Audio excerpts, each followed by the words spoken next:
Hello, and welcome again to the SarcStream. Good to have you. We're going to be doing the Pikmin finale now. It's going to be some fun stuff.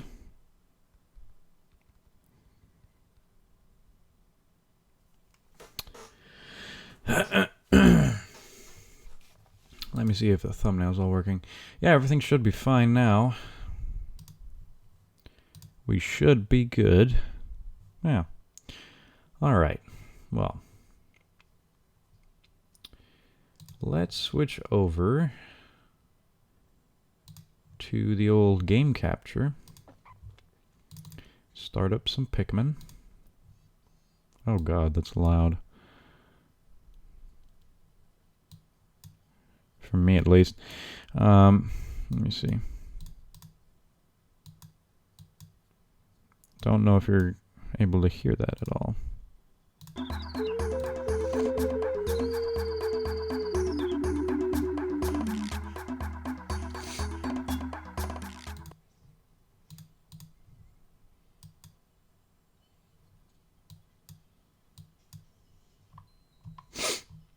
That is quite loud.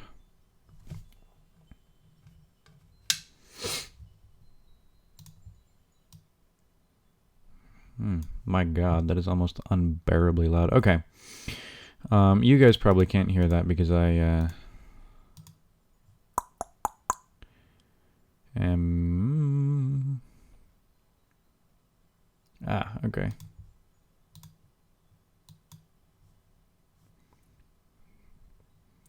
Trying to make this work. Oh, here we go. I think.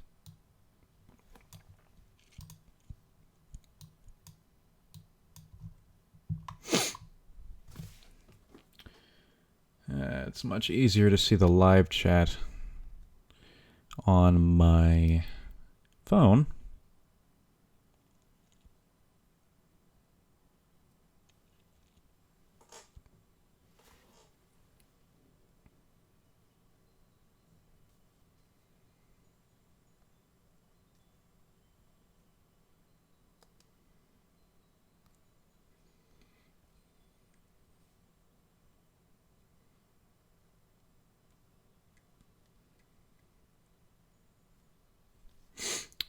Hey, welcome all. Thanks for coming.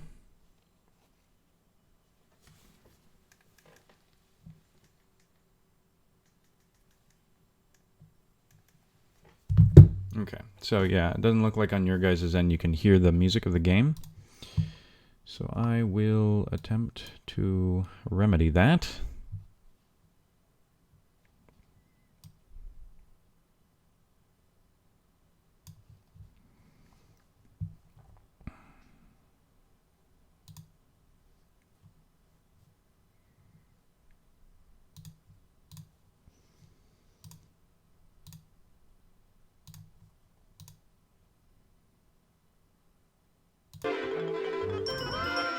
Ah, there we go. You should be able to hear this now. Let me listen to my stream I got going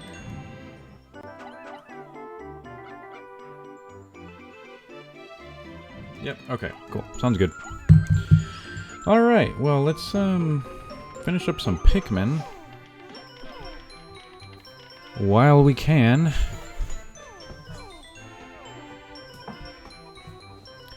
Definitely. Alright.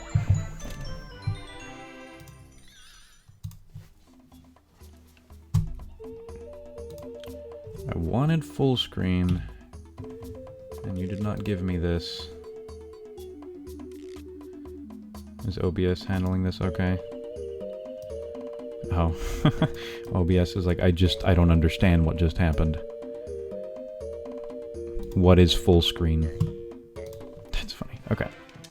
Should be good. I'm actually using a Wavebird control with this now. One of the old Wavebird GameCube controls. I didn't know that it actually would pick up the wireless signal.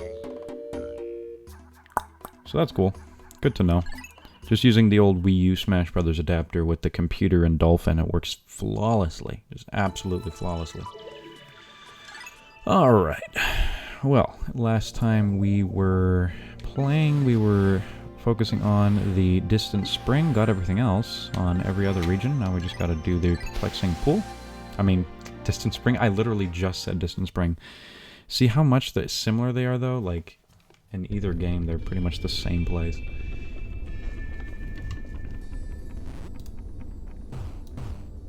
Please, please let me know if the volume is too loud, because I can adjust it accordingly if it gets too obnoxiously loud, and if it starts overpowering my voice, just let me know.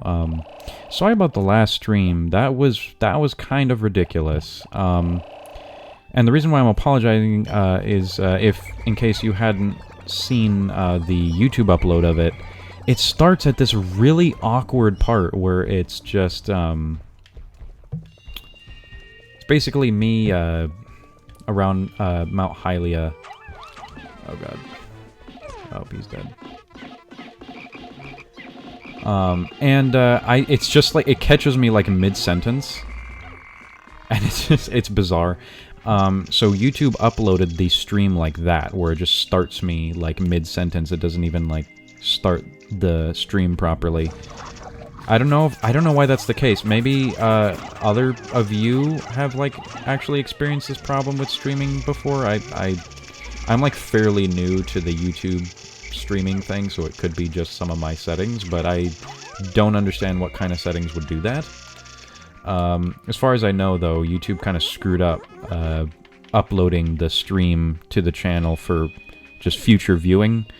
So when you look at the very first Breath of the Wild stream, it starts out like with me on Mount Hylia, just mid-sentence, mid-conversation. I was talking about the DLC at the time, that was the upcoming DLC and my expectations for it, but you probably gathered that from that if you listened to it. But anyway, sorry about that. That was strange. At least it's up there. I mean, the vast majority of the stream is uploaded there. It's like 3 hours and 30 minutes of the stream, whereas I think the first 30 minutes are cut off. Which is not bad, but it would have been nice to, I mean, like, would have been nice to at least have the first half of the stream, or the first 30 minutes of the stream available, and maybe cut off the last 30 minutes if you're going to cut off anything. But yeah, it's probably YouTube, unless it's me, in which case it's me, so sorry. But anyway, I'm not doing very well at multitasking right now. I could be doing other things other than watching these blue bastards do their work, but I've decided to just sit here and watch them instead of actually be useful. But I'm on day 12, and I've gotten all the treasure, or all the parts on every single other place, so I don't really see a problem here. The only thing that I would need to worry about is this bull bear here, because they will get destroyed very easily by this bull bear if I am not careful.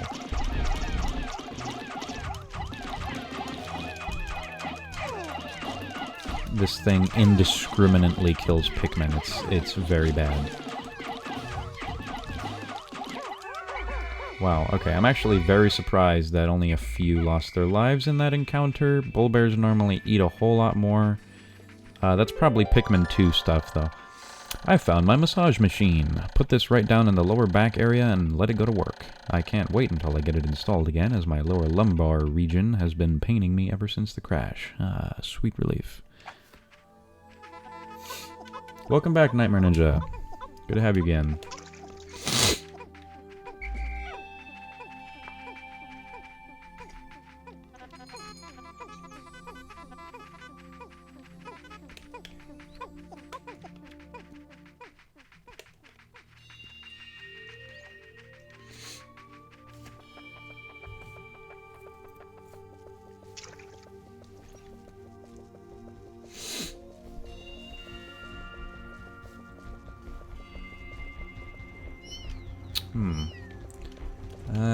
I forget what it is that I have to do around here. I know a lot of it involves blue Pikmin, so...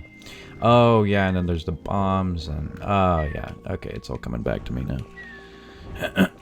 Okay, so I should probably get yellow Pikmin to deal with that guy. Although, red Pikmin would be nice to take care of the bull bears.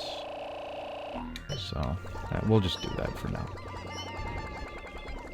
He just has no idea what personal space is.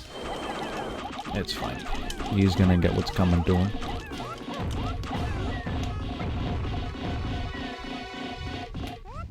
Easy kill.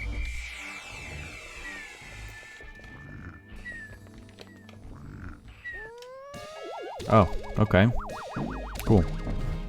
Do-do-do-do-do-do-do. Massage machine. I've been walking so much lately, I'm really looking forward to using this. I've now recovered 20 out of 30 parts. If I can find 9 more, I should be able to increase my ship's capabilities.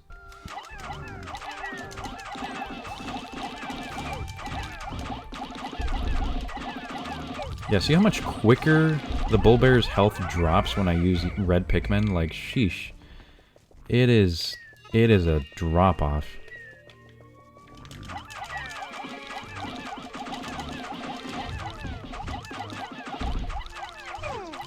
I probably should have not started with the face, but what can you do?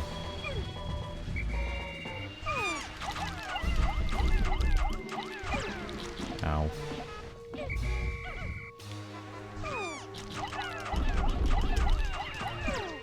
My god. Alright. I've just decided to completely drop in terms of how good I am. Alright. This is awful. This is really bad. If he keeps eating them, when he lunges down to eat them, all of them fall off. So it's just this perpetual cycle of not being able to attack at all because he keeps lunging down. Well, that was a terrible, terrible waste of Pikmin. You know what, come to think of it, I lost so many reds in that encounter that I should probably... Oh god, that was such a bad idea. Okay. That I should probably repopulate. And yes, this is the first Pikmin game. This is kind of late game, actually. It's like one of the last areas, second to last area. And so you're gonna be a little confused, I guess, but it's no big deal. These guys are especially annoying, as I'm sure you remember from the third game. These guys also make an appearance there, but I'll take them down. Oh, did not need to do that.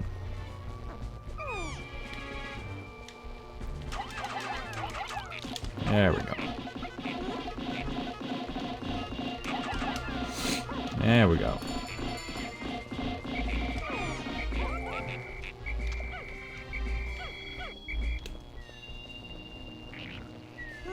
Of course. What? Alright, sure, whatever. Okay, can you pluck? Thank you very much.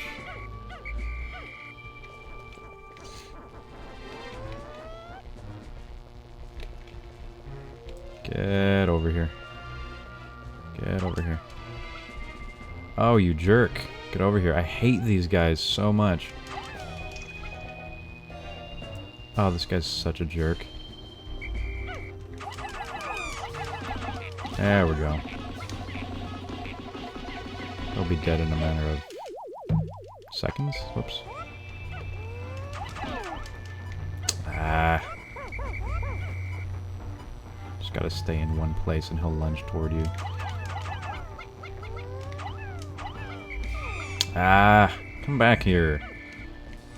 Stop being a jerk. There we go. That should kill him. There we go.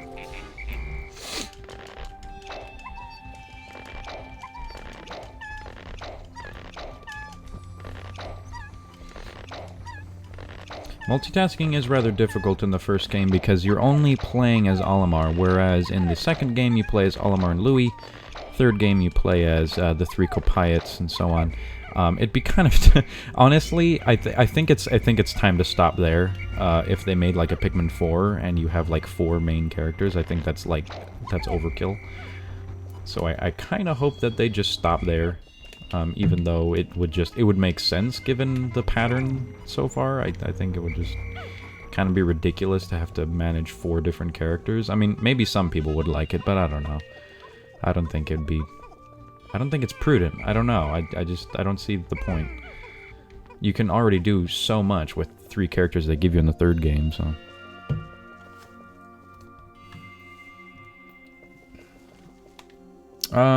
Yes, absolutely. 100%. That's probably the thing I am most looking forward to in terms of potential announcements. I, more than anything, want a Pikmin game on the Switch. More than anything. I really hope Pikmin 3DS is not the 3rd game. And it's not. It's really not. Like, I can say with near certainty that it is not gonna be the 3rd, or not gonna be the 4th game. Like, I'm almost 100% certain that the 3DS game is not the 4th actual game, and it's just a side game. So I'm not worried. But, and I am gonna even get the 3DS version. A lot of people think it looks really terrible, and it's the same situation as Federation Force. It's not a bad game. It doesn't look like it's a bad game. It's just a side game. Not to mention, of course, that Miyamoto had already said that the game was intended to be slated for the Wii U originally as a late release. And I don't see how they could port and stop production on Pikmin 4 when it was originally supposed to be a Wii U game, and then all of a sudden just decide to port it to 3DS. That would make absolutely no sense. So my theory is that they've halted release, obviously, for the Wii U version in order to be able to work on the Switch version. Unless they do this really weird thing. I mean, it's basically Zelda's situation. I just think that they won't really particularly care about the Wii U version of the game very much. I think they'll just ignore that and just make it for Switch. So I'm expecting a Pikmin announcement this E3, actually, like a Pikmin 4 announcement for Switch. I think that would be fantastic. Playing this game on the go would be fan-freaking-tastic. Oh yeah, that's just more tutorial stuff.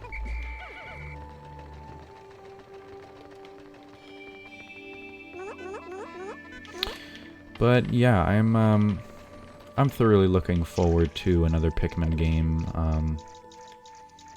This series, I mean, it's surprising to me how far it's actually decided. I mean, like, geez, there was almost no fan base for it, for even after the 2nd game came out.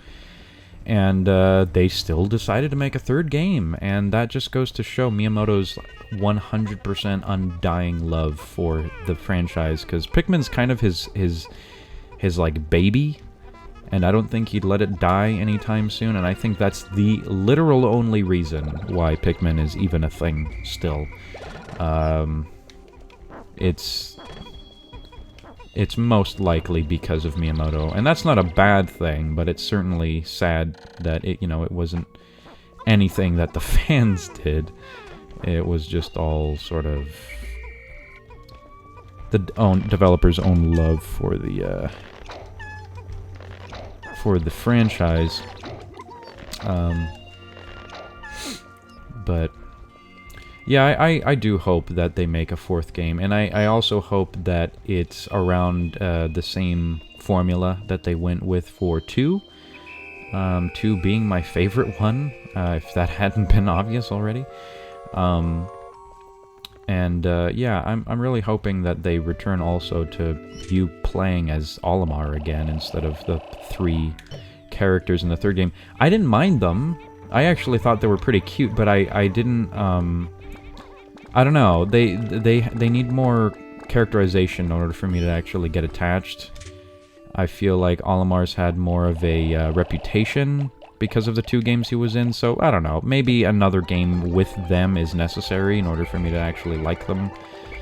But I do hope that they make Olimar a main playable character in the 4th game.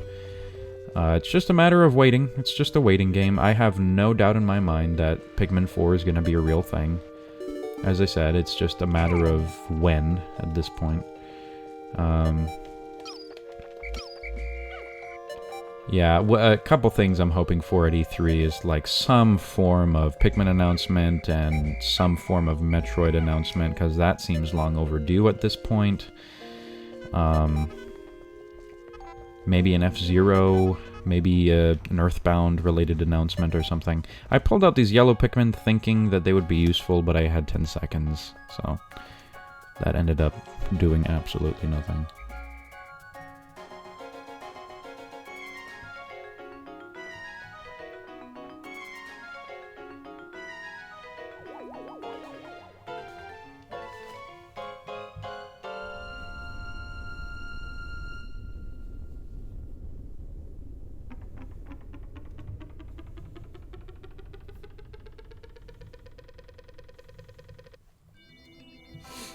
Yes, Metroid, absolutely.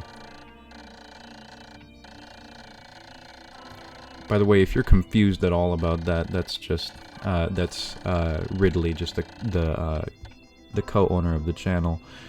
I'm assuming, unless someone hacked the channel. Oh boy, what a day that would be. You'd be like, hey, who's that? Ah, you know, just some guy.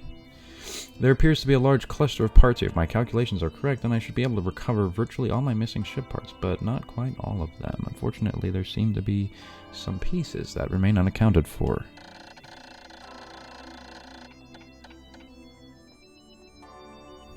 Gotta finish that prime thing running. Absolutely. 9 more parts to further increase the Dolphin's range. Yep. Seems good.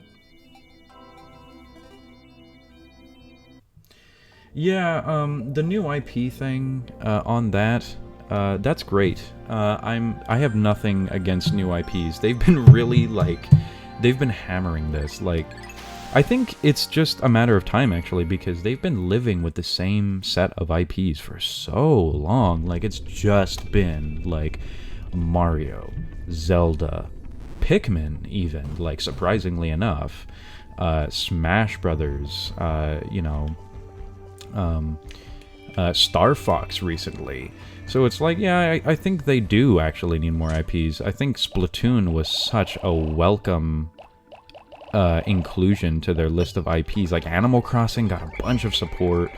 I'm not talking about Amiibo Festival, I'm talking about New Leaf, and then the upgraded version of New Leaf, Welcome Amiibo, which I actually adore. But yeah, they've been honing in on all of their just core IPs for way too long now, and that's not a bad thing. I love it when they do that, because I love all their IPs. And they're obviously there to stay. They're not going to just get rid of their classic IPs, but I do appreciate also them having this new mentality of like, oh yeah, we're going to start focusing on making more new IPs, and so now we're seeing like ARMS and Snipper Clips and Box Boy and Splatoon, and it's like, geez, this is really nice actually. It's kind of I kind of hope that they continue on this trend, and I mean, they said they would, so that's pretty exciting.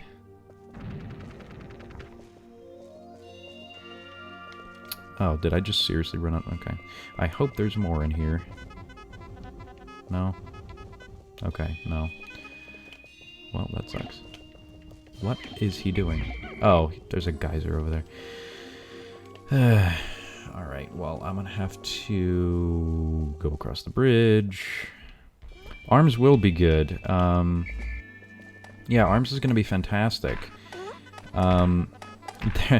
People analyzed the last little direct footage that they showed of ARMS, and they've already found like 3 or 4 more characters hidden away in the menus. So I'm looking forward to everything that game has to offer. It looks a whole lot more in-depth than it at first glance looks. Like, when I first saw it announced, I was like, that looks pretty cool, I guess. And then when I saw, like, the Treehouse gameplay of it, I was like, oh, wow, there's actually more to this than I thought. And then hearing all the people that got a chance to play it, like, on set, they all had very good impressions of it, and they said the HD Rumble works with it, like, seamlessly, and it like defines the technology that they created. So I'm actually really stoked for that, because I don't think I've had an incredible like, I don't think I've had an incredible, like, I guess, impression of the HD Rumble. I haven't had a good example of it yet. Like, I'm waiting for, like, this one game that uses the HD Rumble so friggin' well that it's just like, oh, yeah, this technology is, like... So, I heard 1-2-Switch has, like, really excellent use of the HD Rumble, but I haven't gotten 1-2-Switch, so I wouldn't know. I also heard that Mario Kart is going to have some of it. I know Splatoon 2 is going to have some of it, too. I don't think they included it for their global test fire, but I know in the final game they said there's going to be HD Rumble, so... Let's see.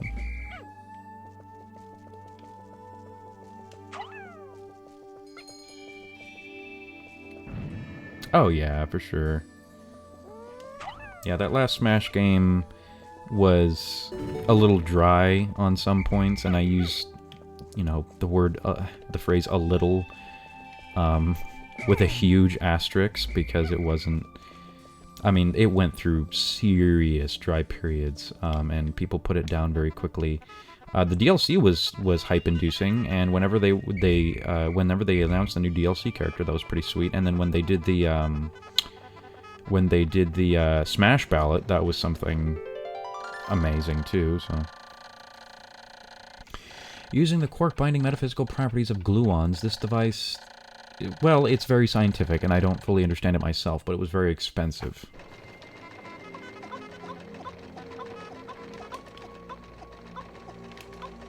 This should be all of you.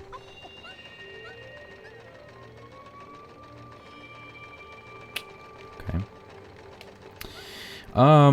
Okay, yeah, okay, on the ports front, I hope so. I really hope so. Not because I want more... Not because I want more rehashes, because I think the Switch should have its own original library, obviously, and it shouldn't be, you know, sort of, I guess, fluffed up with all of this, like, with all these remakes. Because that was kind of the PS4 for a little while. It was like, this remastered, that remastered, and I don't really want Nintendo to go that route. But, that being said, they have so many really awesome IPs that we haven't seen in ages, and they just need to do it. Nintendo, I feel, is a very specific story when talking about ports, because, I mean, the GameCube era specifically needs some more love. Like, specifically needs more love. So, I would say, yes, I do want more ports for the Switch. Do I want the library to be oversaturated with ports? Absolutely not. I think they should focus on new content. But I do think that some ports are in order. Just in order so that, you know, people... I mean, people have been asking for a Thousand Year Door remake for ages now, even before the Switch. I don't see that as being very unwelcome and unnecessary. I think that that's completely necessary. So, yeah, I would say... I would have to say that, yeah, ports are gonna definitely sell... I think they'll even sell systems if they market it right. What they did with Shadows of Valentia is really cool, too. I appreciate what they're doing with that. I'm looking forward to that game. I've actually been keeping myself pretty chaste as far as as gameplay is concerned for that game, just because I want to be wowed by it when the first time through.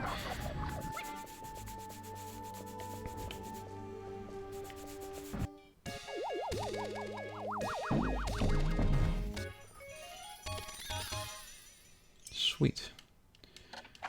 Alright, I forgot how many Pikmin I actually need for this part, but I do know... Oh, you know what? I totally used those bomb rocks, like, for the wrong thing. Because there's a wall that divides, like, the beginning part. That's fine. I know that on this part, you need, like... I think it's, like, 8?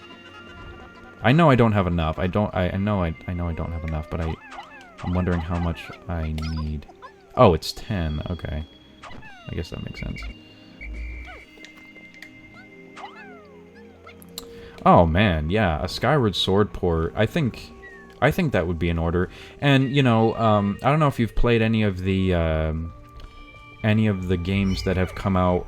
That's by that I forgot the name of the developer escapes me right now, but the guys who made World of Goo and Little Inferno.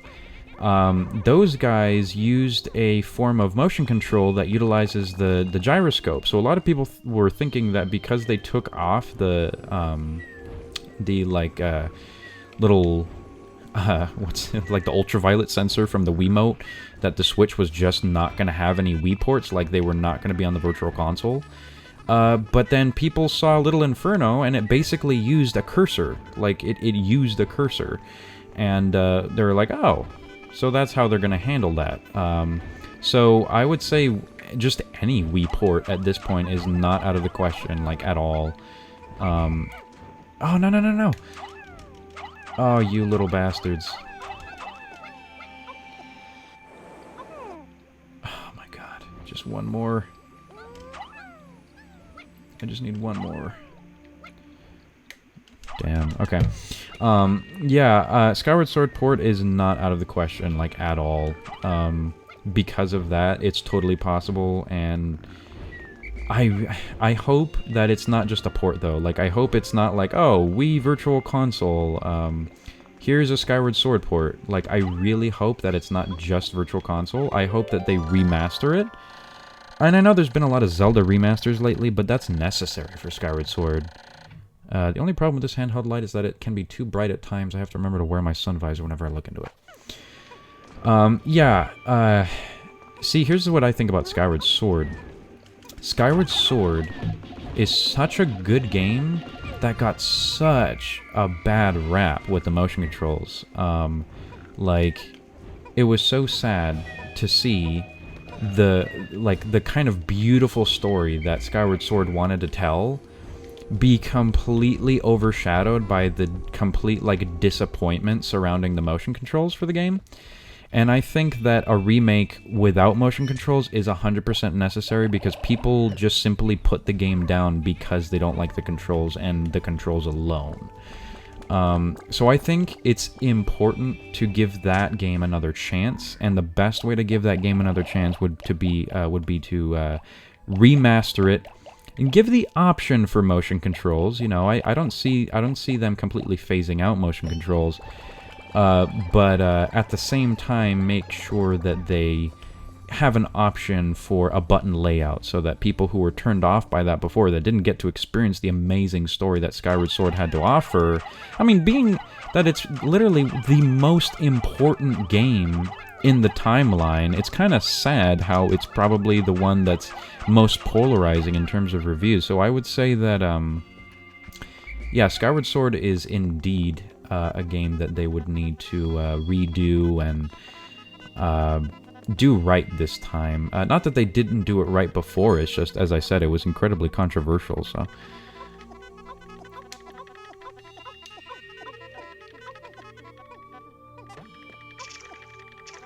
Good job, you guys. I found the repair type bolt. This robotic marvel can fix just about anything in the ship that's broken. That's good, because I get terribly bored fixing little glitches.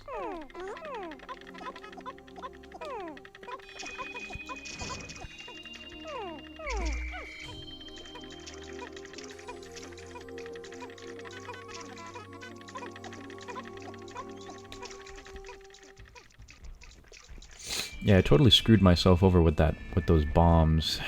I don't know why I used them on such useless things, but whatever.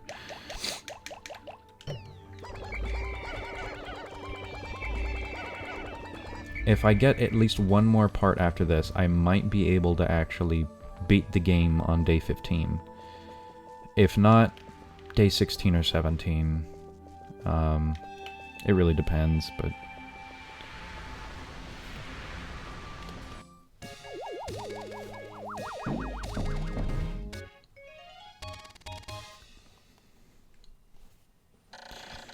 This looks like an ordinary bolt, but it is actually a repair robot. There's 7 more parts.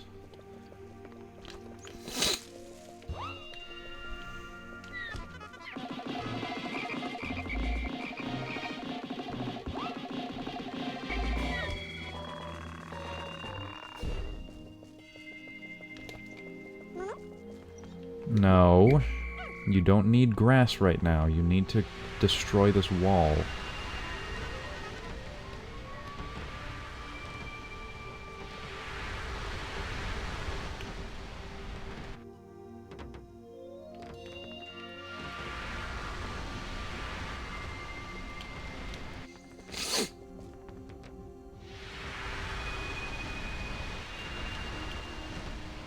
Hi, Mike. You seem like a friendly fella.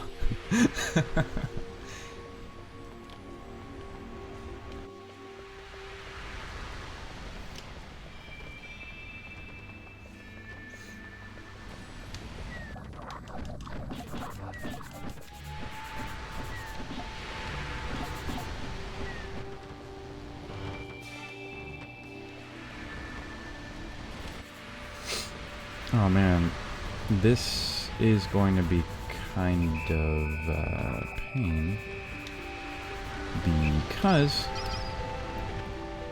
pretty sure the only thing that's going to get done today is this wall. I did get one part, so that's not a total loss, but I have been pretty damn awful at multitasking so far. So, sorry if this drags on for much longer than it should.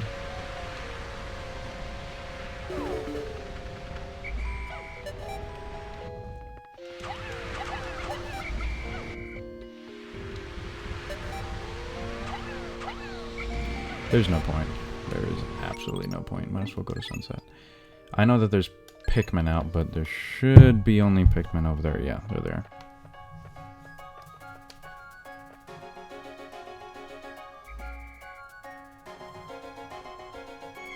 Yeah, and I don't actually even know, going back to Skyward Sword, I don't actually even know if they improved the gyroscope controls. Yeah, that's something I don't know. I don't know if the gyro technology has been improved. I would imagine so. I mean, why wouldn't it be? But the Joy-Con are so absolutely small that it's kind of hard to tell how that would work. That, and they've been really honing in on, like, oh, Pro Control and stuff, because the Pro Control has a built-in gyro, so I don't know. Maybe. Pikmin always carry their prey back to the onions. Close observation indicates that taking food pellets that... Come on, man. I've been playing this game for ages.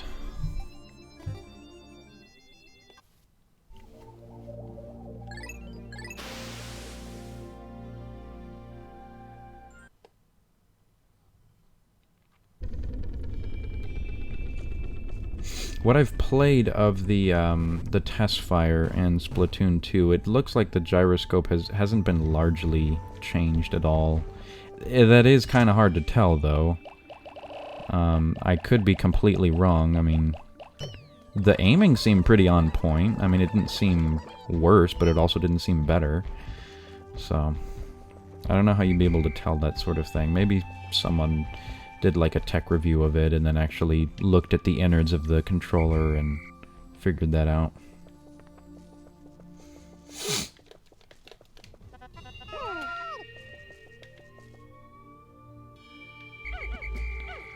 Yeah, the test fire was it was good. There was nothing wrong with it. It was just, God, I wish it lasted longer. It was way too fun to last just an hour for a few days.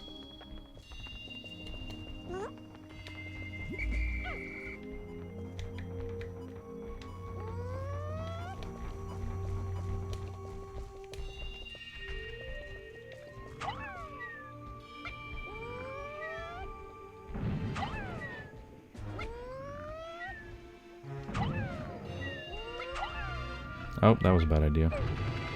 Yep.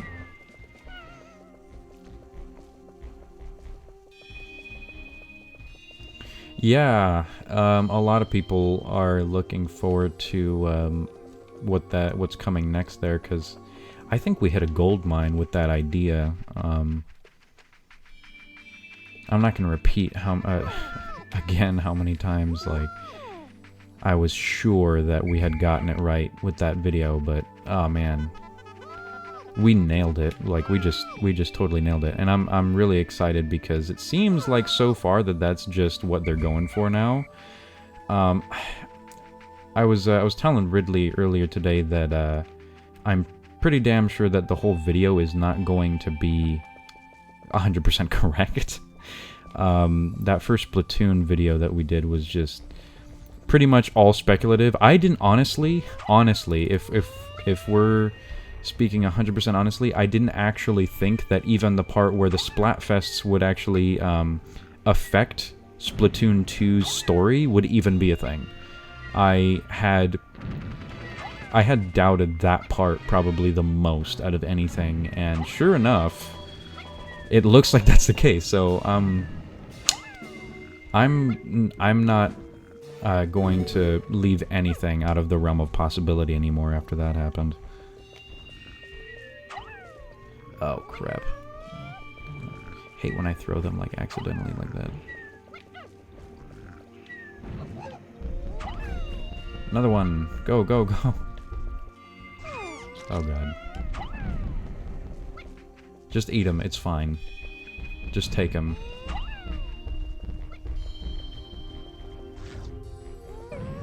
You just killed yourself. Oh boy.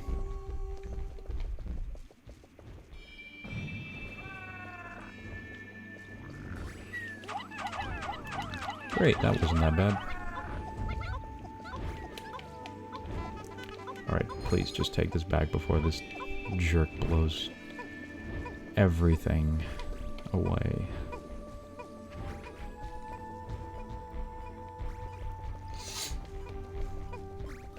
Yeah, that surprised me. That's not really a Nintendo thing. I mean, I guess they were kind of on point recently with all the fan voting for like the Smash Ballot and the Fire Emblem Heroes stuff, so that was pretty good. The way that they announced that. Not only that, but I'm a huge fan of like interactive stories like that.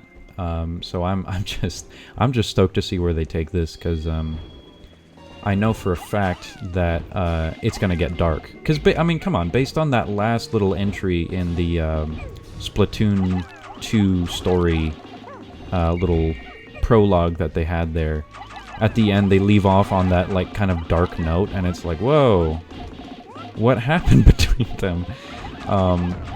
So we'll wait and see. I'm probably willing to bet that it's not like, oh, you know, the whole like conspiracy theory that I had going on, or at least not 100%. But I want to say there is going to be some confrontation between the two for sure.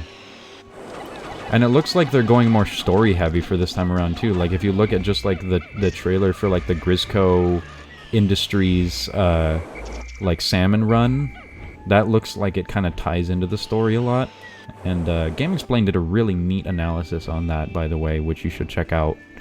You should totally check that out, because it's lots of potential for more story elements and things like that.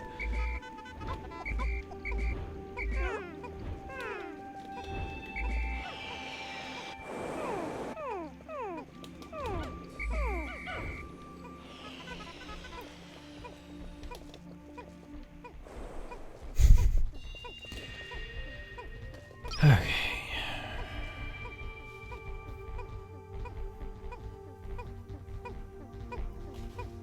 No, but it makes sense. I mean, the idea of like everything that they put out there being canonical in some way, shape, or form seems perfectly logical to me. Even if it was the live concerts, that would have been like their only interaction with humans. So that's pretty cool. Potentialities, I mean, like, that's just interesting to talk about, I guess. The only, you know, this funny thing about analyses and speculation is that it stops being fun when they actually tell you the truth about what's going on, and then you're like, oh, well, it was fun to speculate, and then after, like, they reveal the details, it's just like, oh man, that's so hype. All of the story details, and this is happening, and that's happening, but now it's not a mystery anymore. We don't have to, like, talk about it anymore. I don't know. Maybe that's just me. It's just fun to discuss, I guess.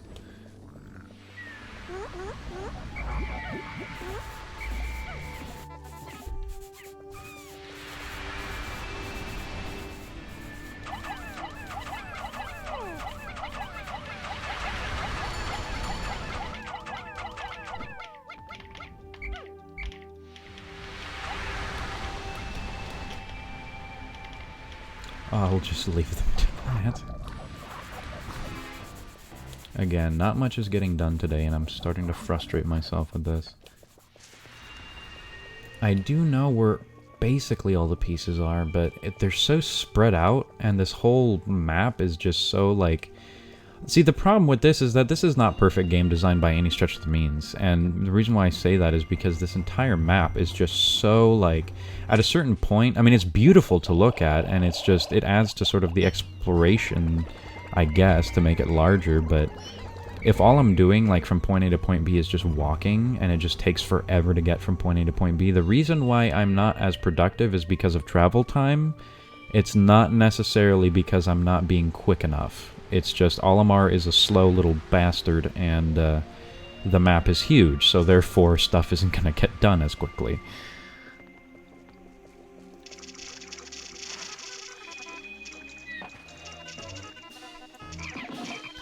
Every single Pikmin game, as far as I know, takes place on Earth. It's just in the second game that becomes more obvious. Yeah, so all the Pikmin games are supposed to take place on Earth. It's all on the same planet. The first game is... I mean, I guess that is kind of a fan theory, that they may be different planets, but it's just assumed that they're all the same planet. Because they have the same monsters, and actually Forest of Hope, which is the first region you visit in this game, is, like, literally copy and pasted as a region in this game. It's like the exact same region, so I'm pretty sure it's the same planet. Oh boy. It's more obvious, as I said, though, in Pikmin 2, and the reason why it's more obvious is because, as I said, like, you find treasures that straight up say, like, Duracell on it and stuff like that, so you see, like, old, like, Earth products and stuff that are very clearly Earth. And then in Pikmin 3, Olimar says directly that he returned to the exact same planet that he visited in the second game, which we can assume is the exact same planet in the first game. So as far as I know, all of the Pikmin games have been on the same planet. For Hey Pikmin, it may be different because the announcer did say that this is a... he didn't say directly, oh, this is a new Pikmin planet, but he did say something along the lines of, like... Oh god, what's going on here? Oh. He said something along the lines of, this is like a mysterious new planet or something. I forgot what he said, but it sounded to me like in the Hey Pikmin for the 3DS trailer, the announcer hinted at the game taking place in a completely different planet. So that's interesting. But it has the same monsters? So, I don't know. I think maybe that's just them taking the safe route and being like, if it is a different planet, that's probably just them just playing it safe 100% and being like, yeah, we don't want to make anybody upset if we make, if they don't end up liking the game. So we'll just, we'll say that this takes place on a different planet and a different time, and then people won't yell at us. Oh, thank God. Okay.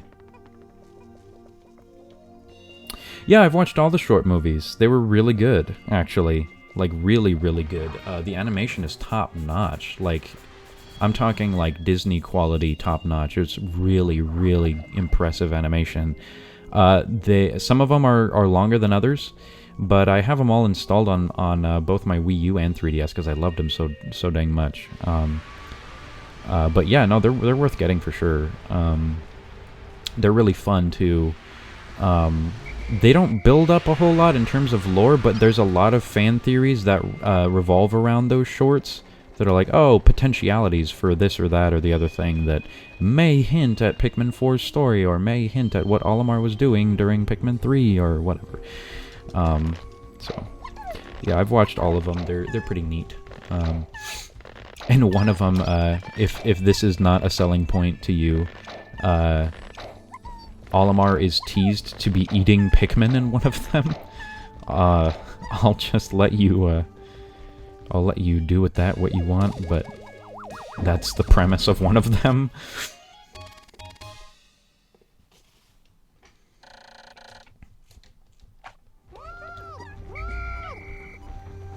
Alright, so let's see if I can defeat that, spider thing.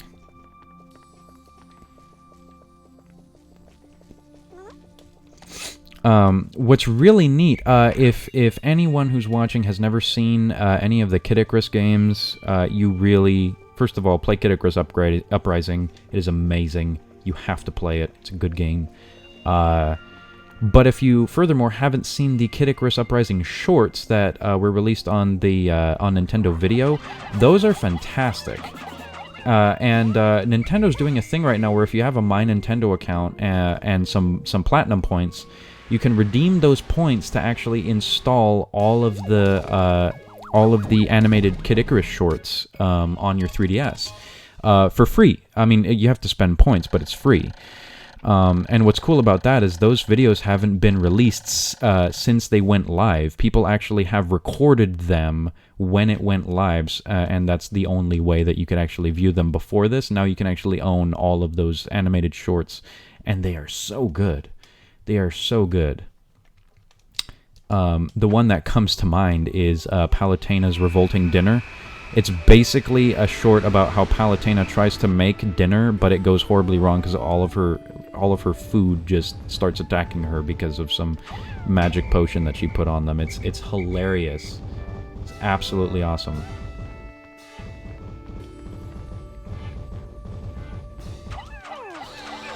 Oh my god. It wasn't working. I really just want it to work. There we go. That's what you're supposed to do. If you're wondering why I was staring this man dead in the face, is because that's what you have to do in order to kill him. You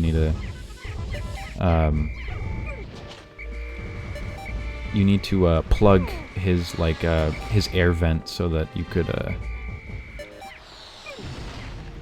attack him.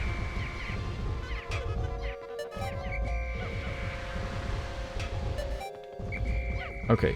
Okay, stop.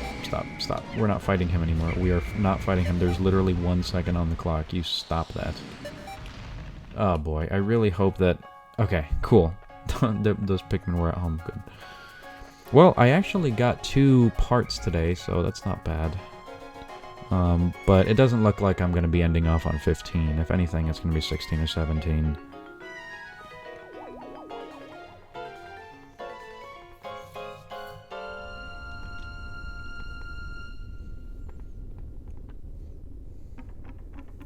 One thing I was saying in the previous streams that I did of Pikmin was that I hated the fact that whenever you blast off, the rocket just doesn't have the same sound effect, because it just got completely removed because of the emulator that I'm using, so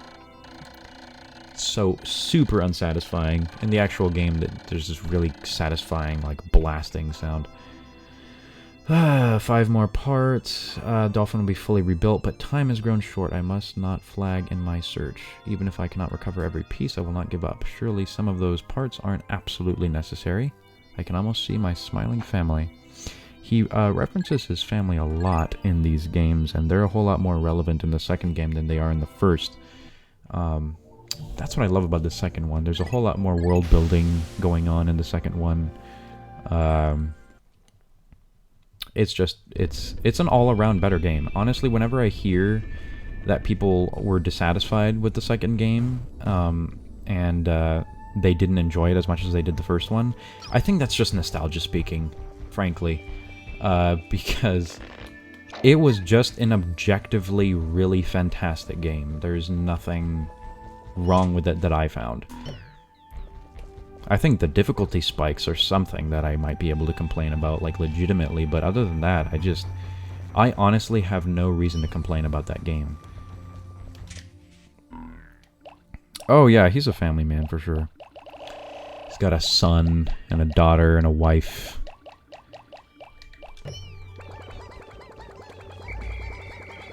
The idea behind the original Pikmin games is a lot like the premise in the third game, actually. If you've played the third... I know you said you had it, but in the first game they have... and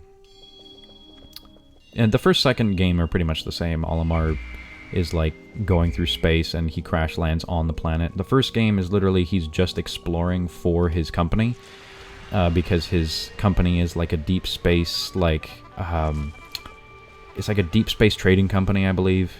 And on his way to whatever destination he was going to, he like crashed. He crashed into an asteroid, and it brought him to this planet. And now his fuel tanks are like running low. Like he doesn't breathe oxygen. Oxygen is poisonous to him. So he has to get off the planet in under 30 days, or else he's gonna die. So that's the reason for like the time limit in the first game. In the second game, the president of his company sends him back to the planet because the company's going bankrupt, so he has to scavenge anything he can on the planet in order to gain revenue for the company. There's a whole lot less like stress, so I guess it gives Olimar time to like do some exploring instead of just sort of like try and do everything as fast as possible. So there's a whole lot more characterization and world building and stuff like that.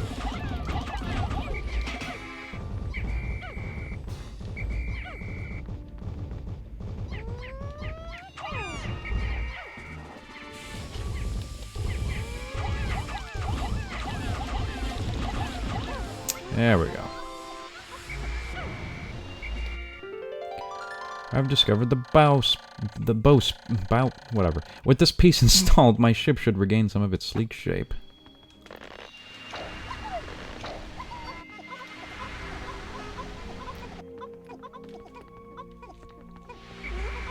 Alright, this is looking good. I think, well, I'm hoping today I can get all of the pieces. And the distant spring. It's early, so I might still be able to. The ones over here really just... I hate the ones over there. They frustrate me to no end. I know that they're going to take the route sweeping right, but I don't know if they're going to touch that sleeping thing or not.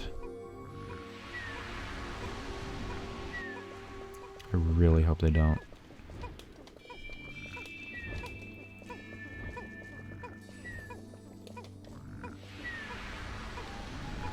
I know they come dangerously close to touching one of them,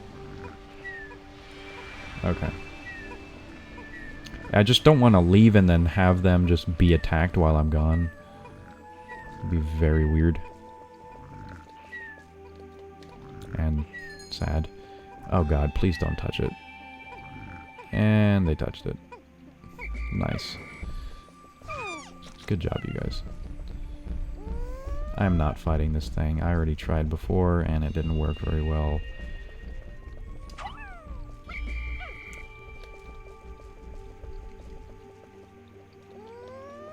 Oh.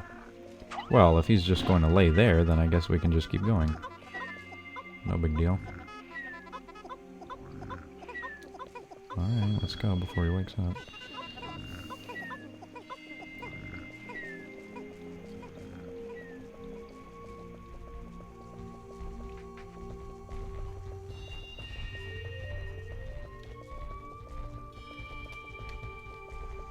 Okay, I'm gonna start doing whatever it is that the blues need to do, which is, frankly, a lot of stuff. I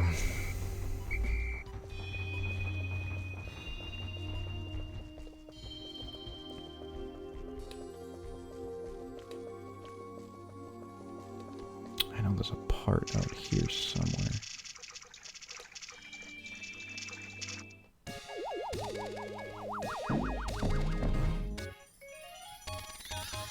Yeah, there's a couple. There's a couple games I plan on streaming, I was, you know, for the sake of being topical, I guess, I wanted to play Puyo Puyo Tetris, because I just got that for the Switch, and it looked fun and adorable and stuff like that, so I wanted to get that, streamed. We had some ideas. There's a couple of PC games that we were thinking of streaming, just multiplayer-wise. I know Necropolis doesn't have a lot of traction right now, just as a game, but I thought it'd be neat to, try it. Okay, what button? This is weird. I seem to have forgotten. Oh, there it is. Okay. Alright, so it is probably this bastard. Yeah, so Necropolis, you might not have heard of that. It's kind of a roguelike sort of game. We were thinking of playing that just multiplayer, see if we can get that set up properly. If we can, then awesome. Then we'll totally do that. Dark Souls, maybe. In terms of other platforms, I was thinking Persona 5, but I'm just like, no, I want that to be kind of a personal thing. I don't really... I kind of want to experience that game just on my own. I don't really want to be bogged down by, you know, having to constantly stream it. It would suck if I had to do that. Let's see. There's a few games I had. I wanted to do Horizon. I don't know if that's going to be another personal endeavor. If it is, then cool. If it's not, then... That right there, by the way, is an egg that I do not want to touch because I'm running low on time. I don't have time for that. It basically sprouts one of the scariest enemies in the game. It's called the Smoky Prog. It is an awful creature that you shouldn't meddle with if you don't know how to fight it, because you can send Pikmin directly to their deaths by just throwing it at him. Not a good idea. But if you do kill him, he gives you a pearl that gives you, like, I think 100 Pikmin or something, just straight up. But anyway. Yeah, in terms of games, I wanted to do 3DS titles for a while, but really I don't see myself doing that unless I dump some of my cartridges onto my PC, which I want to do, but haven't had the time for yet. We were thinking Destiny, also, maybe doing some raids. That would have been neat. Splatoon 2, when that comes out... Oh, here's a big one. Here's a big one. Mario Kart 8 Deluxe. We wanted to stream that as well. Yeah. Maybe some Starbound. That'd be pretty sweet if we have Starbound. And that kind of goes into what you were asking earlier, about indies. Nightmare Ninja. I do want indies, more indies on the Switch. I think people have been starting to get frustrated about the, like, over-excessive amount of indies that it seems like it has. I don't think it's over-excessive. I think it's, I mean, like, really, they're just sort of padding the way for their next actual AAA title, but I digress. I do want to see Starbound, as I said, go on the Switch. I want to see Starbound go on consoles, just period, because that game has had so much little reception, and I loved it. On the old channel that I used to do, I did some Starbound streams and some Let's Plays, and that was a load of fun. So I want to do that. Terraria is another good one. I don't really know if that qualifies as an indie at this point. It's like saying Minecraft is still an indie, which is like technically true, but it's not. Like, it doesn't qualify as, like, an indie anymore, because it's, like, reached this status of, like, godhood. So it's so big that it's, like, not even indie anymore. So I don't really want to say that. Stardew Valley, my god, I really am excited for Stardew Valley. Just because of, like, the multiplayer aspect on the Switch, like, that's gonna be amazing. I'm really excited for Stardew Valley on the Switch. I'm excited for a lot of things related to, like, Animal Crossing on the Switch, so I think the main reason why I've been so excited for Stardew Valley is the same reason why I'm excited for anything Animal Crossing related. I would like to see some horror games on the Switch, too. As far as I know, Little Nightmares is not going to be on the Switch, which is disheartening. because that would have been a really perfect indie horror game in order to sort of pad the Switch's library of horror games, because I don't think it has enough. I don't think it has nearly enough.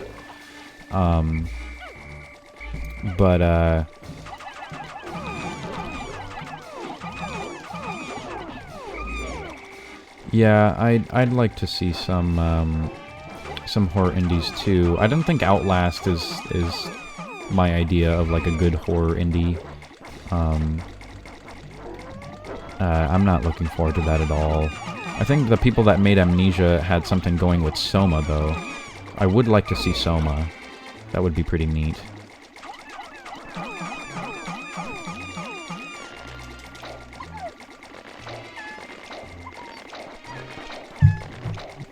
Not because Soma's, you know, anything amazing either, but I think it's better than Amnesia. And be like, it'd be so dated of them to port Amnesia to the Switch. Not only that, but Amnesia's never been a console experience. As far as I know, anything Frictional Games has made has never actually gone on consoles. I think Frictional has only made games for, oh geez, this is much tougher than I remember. For PC.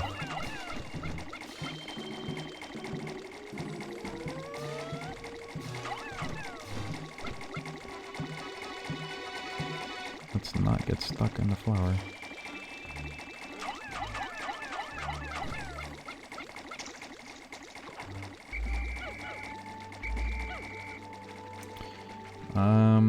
Trying to think, because I'm a big indie fan myself. I have like a crap ton of them on Steam.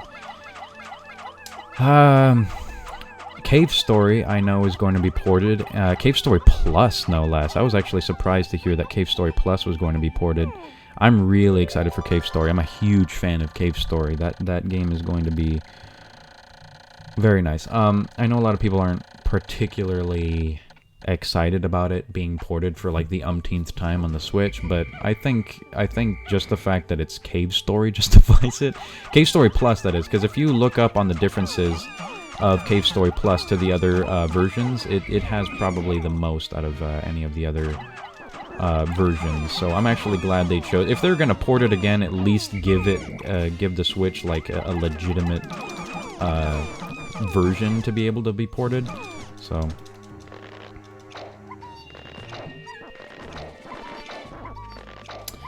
Oh, Master Blaster Zero. I've been interested in that, actually. I've never played any of those games before, but what I saw of Zero looked actually pretty neat.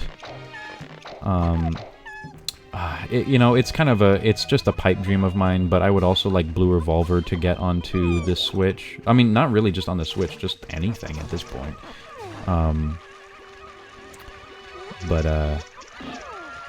If you don't know, Blue Revolver's a really neat shoot 'em up for PC that just needs to be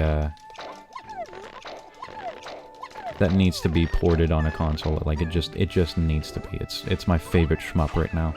I know they've been particularly like trying to. I know they've been trying to like get people into the Neo Geo games again, and that's great. But yeah, indies need some love too.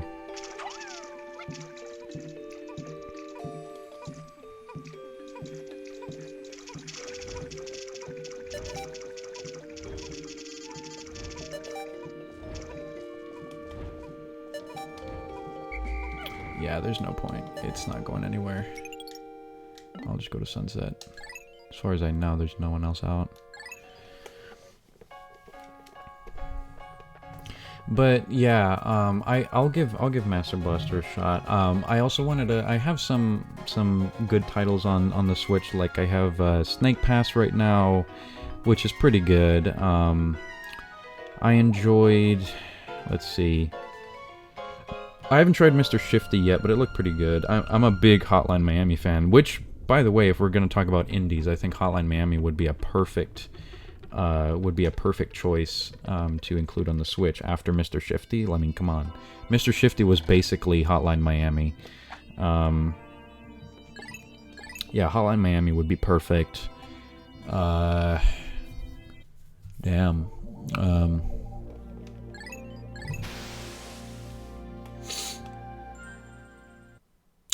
I know I have games that I haven't spent too much time with on my Switch.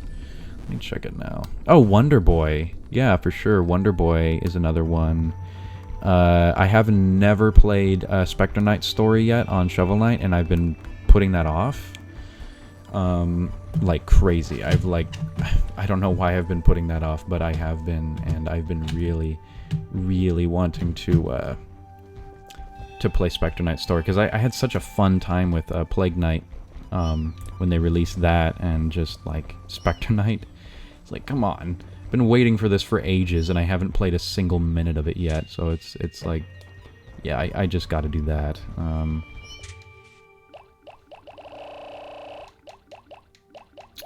Really? Wonder Boy isn't an indie?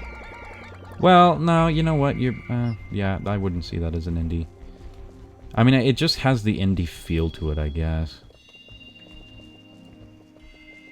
And Shovel Knight, I would also think is an indie, actually. I mean, I've always considered Yacht Club Games an indie developer.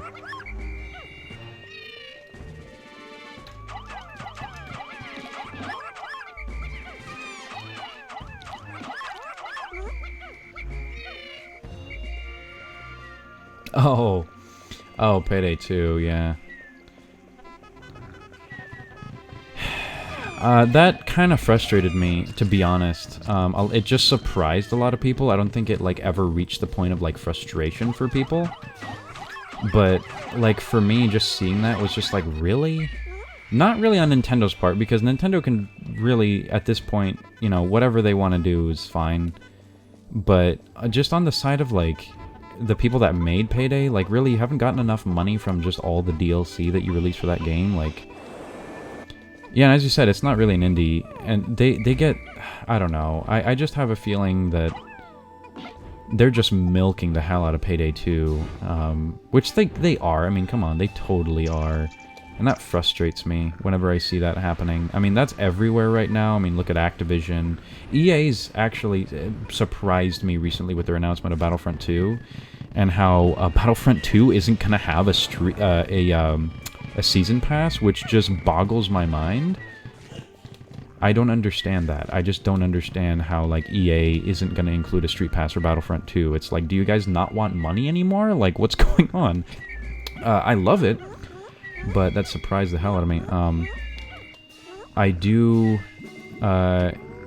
yeah, I do know that the Wii U, the Switch needs... I mean, like, seriously needs an FPS on it, like a good FPS on it.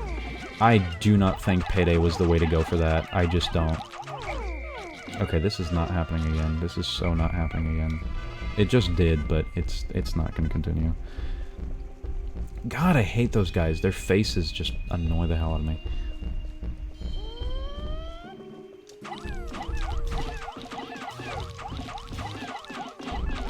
There we go. I don't know how much this thing needs. Oh, 20. Damn it. Yeah, Payday 2, it just frustrated me to see, because I know the developers don't need to rehash that game again, and I might sound kind of like contradictory, because it's like, oh, you know, Cave Story would be great, you know, rehashed for like the umpteenth time, but the difference between Payday 2 and Cave Story is that Cave Story is a good game. That might trigger a lot of people, but I actually dislike Payday 2 a lot, because it's just not good. I played it on Steam. I don't like it. It's really just... I mean, it's really preference at that point. It's not anything that's like... I mean, because, like, you can say what you want about, like, games like Destiny and stuff like that, but they really just had stuff, you know, they had stuff figured out when they started fixing the game up. As far as Payday 2 was concerned, it's like they decided that the entire game was just going to be DLC, like just the whole game. And Destiny is nowhere, completely doesn't escape that that moniker, like, for sure. And I get that, and I get that's why the reason people don't like Destiny, but I think Payday 2 is just kind of a sad example of, like, repetition and pointless grinding and just annoying combat and just the idea of, like, the DLC making up the vast majority of the game is like, well, wait, are they... Because they also said that they're planning on, like, doing the DLC business for Switch, which leads me to believe they're just going to put Payday 2 on the Switch with, like, nothing on it. So you know they're going to sell, like, all the DLC in chunks. It's like, come on. That seems so, like, sleazy to me. That seems like a really bad business practice. It'd be like if Destiny came out... and this is mainly the reason why I'm not harping on Destiny as much as I am on Payday 2, is just, it's like if Destiny came out with, like, you know, oh, everyone knows that we came out with the Taken King and, like, all of these DLC expansions for Destiny, but at the same time, we're going to release the game on another console, we're going to port it to another console, and then what we're going to do is we're going to make it just the base game with absolutely no DLC attached to it when they've been selling the complete edition of the game everywhere else. It just doesn't make sense. So, I don't know. That's just, at a certain point, it's just me being salty towards Payday 2, so... I know I'm not the most valid opinion on this subject, but those are my thoughts, at least.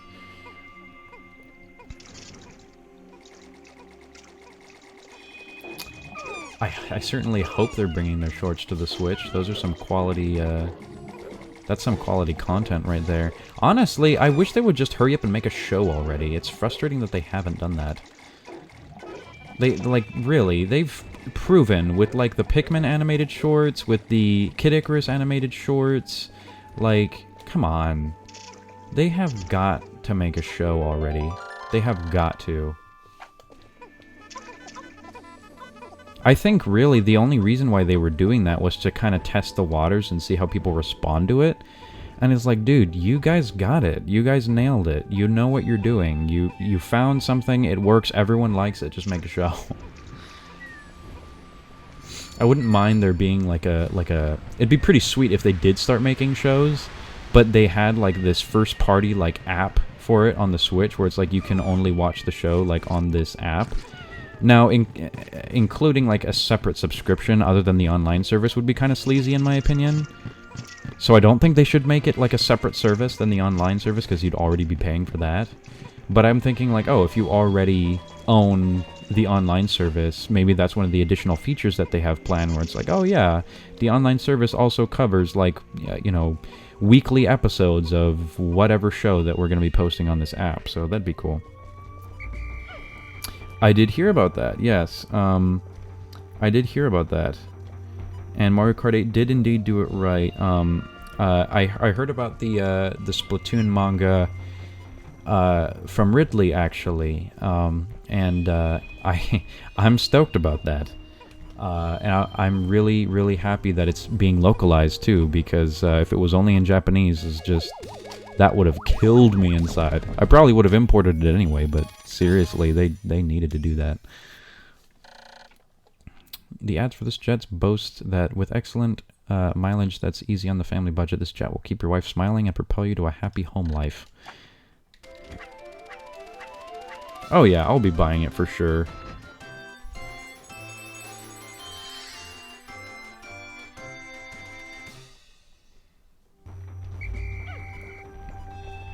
Yeah, that's gonna be real exciting. Alright, I don't need to be here anymore, so I'm just going to beat the game now. So, we got 29 parts of the ship. We just need one more. Mind you, I don't even need that one. If I wanted to, I could wait out the time until day 30 and then just beat it. But I'm not going to do that because it'd be really that'd be more time consuming than just beating the game. But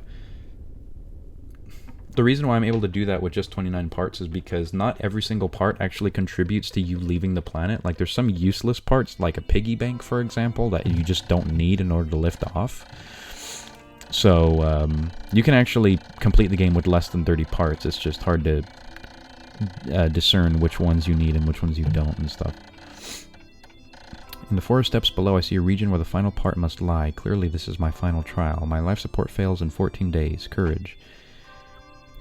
That's not that bad. I hope that Splatoon manga also increases, like, I hope it adds to the narrative. I hope it's not, like, only,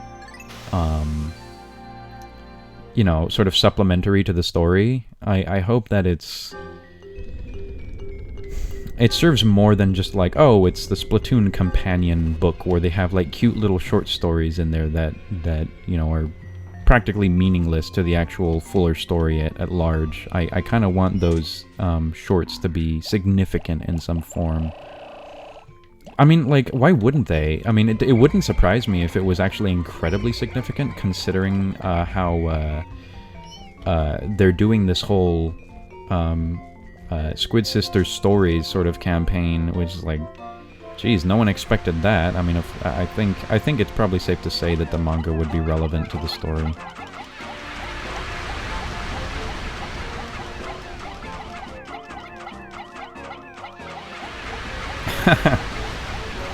Oh, Senran Kagura. Yeah, jeez.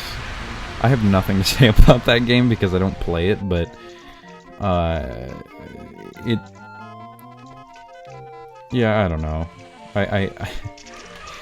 Oh god, no. Terrible idea. Yeah, they're all dead. There's no point. There's no point. They're all dead. Yeah, I've seen it played. Don't care for it too much. But it, you know, dating sim just kind of makes sense though. Just for that game, that type of game, it just makes so much sense. So yeah, I could totally see that. For this Splatoon novel, yeah, that would be pretty neat too. I'm hoping that it's a lot like what the Four Swords manga did for Zelda. If not like the Link to the Past comics that they did for Nintendo Power, that would also be pretty neat. I know a lot of people didn't particularly care for the Link to the Past comic, but I really, really like those. Plus, there was a lot of lore building in that one, too. Like, there was surprisingly, like, a lot of lore building in that one. Are there seriously only 2 red Pikmin left? That is sad. That is very, very sad. Jeez, the most Pikmin I have are, like, yellows, which is like, what? I never have this many yellow Pikmin. Yellow Pikmin are always the most neglected type in every single playthrough that I have of this game. Always, they are the most neglected type. For some reason or another, I just don't like using them. Oh, for God's sake.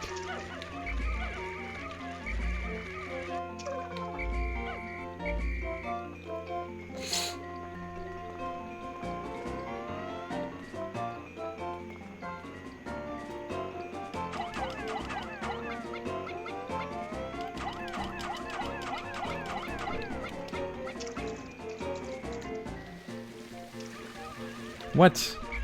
Okay, well you're just an idiot. I don't care about saving you.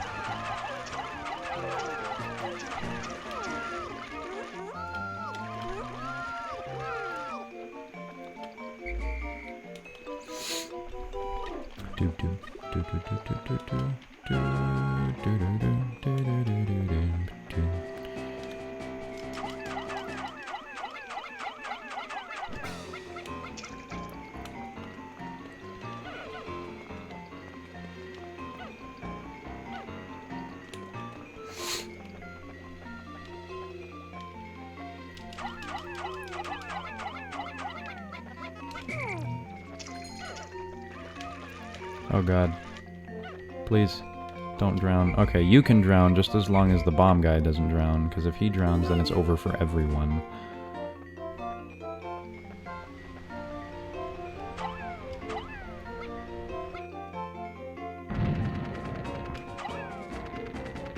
Oh, that wasn't so bad. I thought it'd be much worse than that, actually. Okay.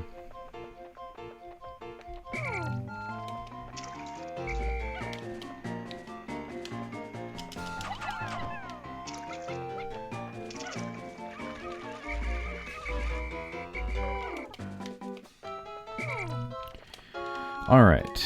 Now these guys need to work on the other side.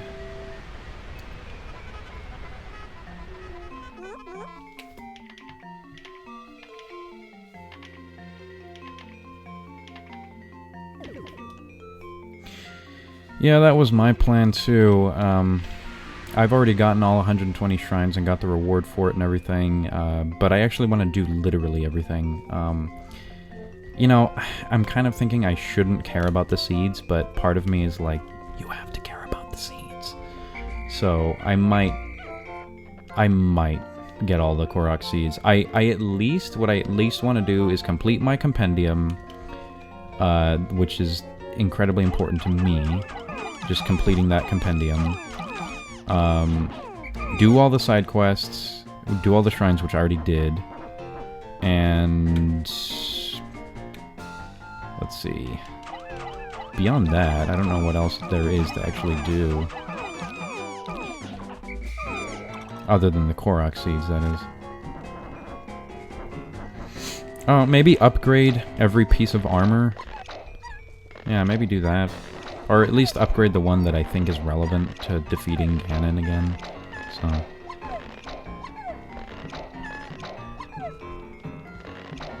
Oh, trust me, it's fine, because I actually already know. I knew, because the reason why I know is not because I wanted to ruin it for myself, but because I knew that 900 seeds is too far for me. It's way too far. It's like, it's something that is so impossibly, like, ridiculously long, and there's no way that I'm going to be able to do that anytime soon. So I figured, like, well, just look it up. So I already know the reward, and you know, I think it's hilarious. I think it's absolutely hilarious. I'm not going to spoil it for anybody else, but I just want to say that I think it's very funny, and people should just get a sense of humor already, because come on, that's funny. How can you not think that that's funny? That's hilarious.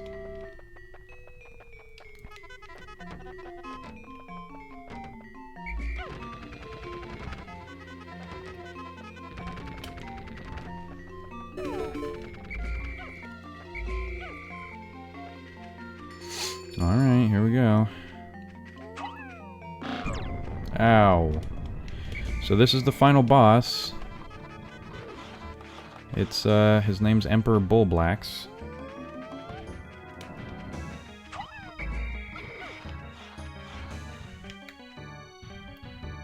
Oh my god. Pretty much the idea behind defeating him is getting some bomb Pikmin and tossing them directly into his gullet.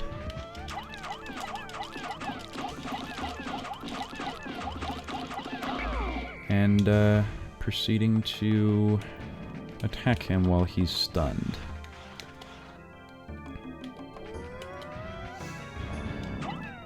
Oh god. I mean, that still works.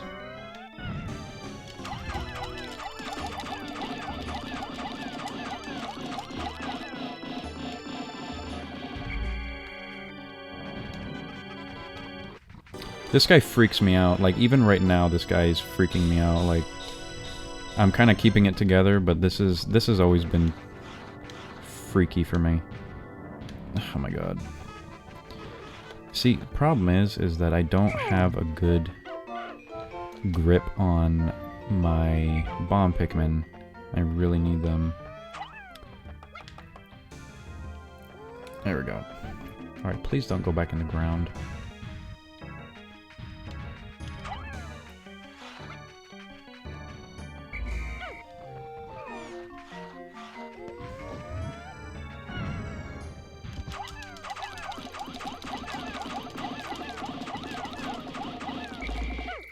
What makes this guy hard is that he just has like, first of all, he has a lot of health, and he trips you up later on because he starts using, like, moves that he doesn't use in, like, the first half of the battle. So he pulls one of those, you know, and it gets pretty freaky later on because he just does stuff that you don't expect anymore. And he does it at random, too, so it's, like, I guess worse.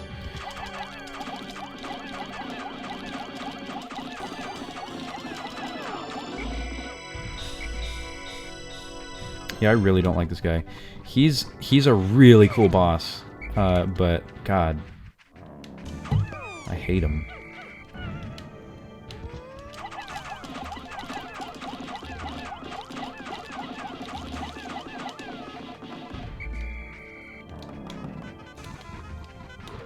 Alright, so now I need more bombs. So what I'm going to do is I'm going to take all my Pikmin and open up the area behind him. Because there should be a lot of bombs in here. I don't know if he's going to attack them while they're on the wall. That would be kind of awful.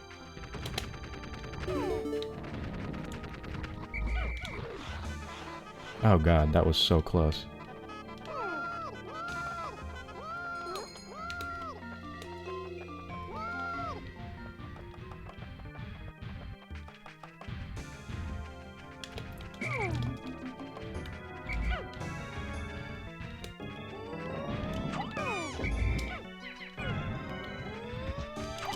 So I've never actually done this fight like this before, where I just sort of like separate them, and then I wait for him. Yeah, normally I do things a whole lot differently than this, because that's... Oh god, that was a bad idea. Wow, he ate a crap ton of my Pikmin. Not a single one of the bomb ones, though, which is kind of sad. Jeez. This is a really stressful battle because the time limit just doesn't stop. So...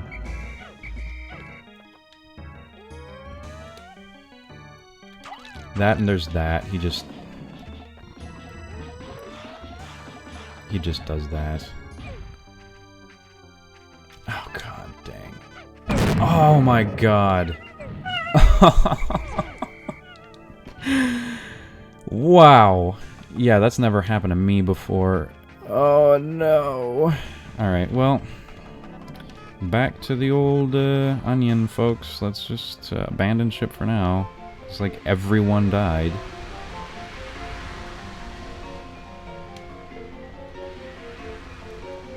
God, that was a failure. You know, I don't know why I brought the blue Pikmin. They were literally just straggling along the entire time. I'm gonna just turn them into reds because that seems to me like the best option. Being that they're the strongest ones and stuff.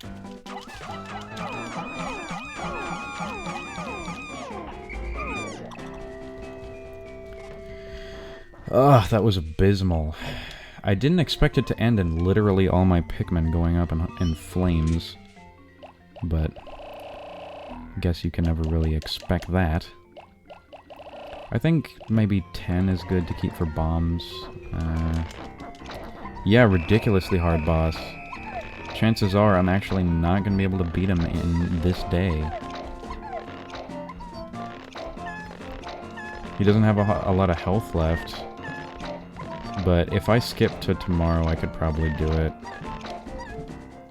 So... jeez, and what sucks even more is that I only have, like, 20-some red Pikmin. So I'm, like, really scraping the bottom of the barrel for Pikmin at this point. Because you really, for this fight, you don't need blues, like, at all. Oh, jeez, I am so close to extinction, it's not even funny. Maybe it's pretty funny, but... yeah, there's no way I'm going to be able to finish that fight in that day. At least if I switch days, then that means the entire next day I'll have to just be dedicated to killing him.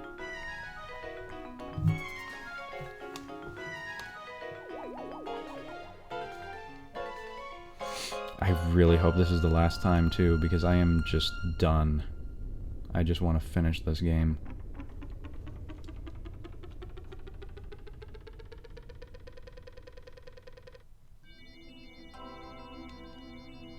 A bomb mark explosion engulfed my Pikmin.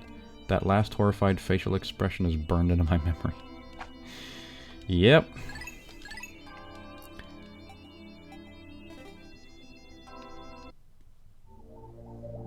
That's what happened. Yeah, might as well, whatever. It's tough, but what are you gonna do? I think I could do this with 20 reds. I mean, I could see it taking a while, but I don't think 20 reds will be a problem. That, and I have about 30 more yellows, and I think I can probably convert like maybe 15 of those, so 35 reds isn't bad either.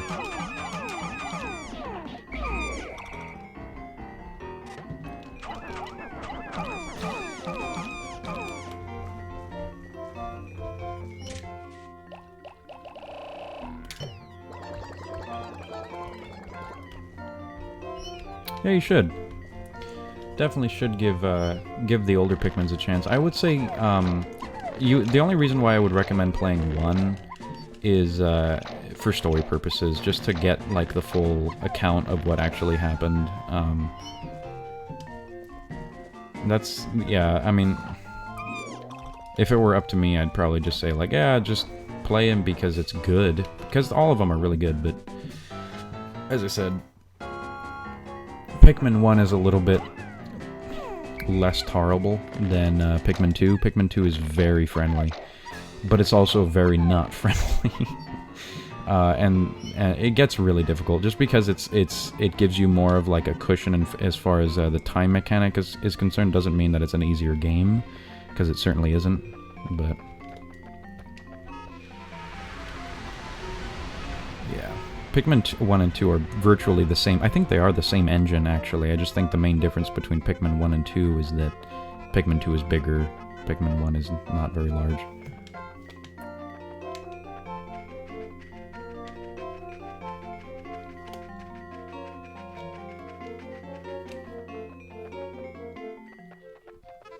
This time I'll go into it with more bombs.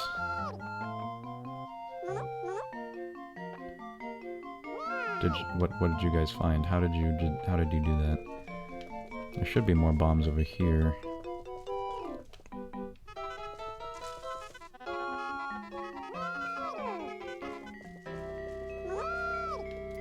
Alright, so it looks like every single yellow Pikmin that I have has a bomb rock, so that shouldn't be too difficult.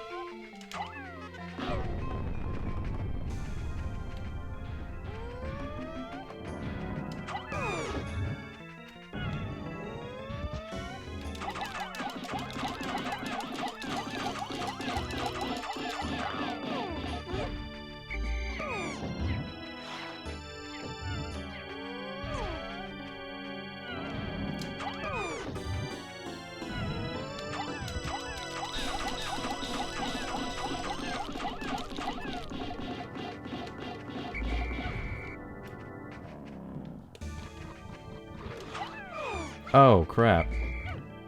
That wasn't the plan.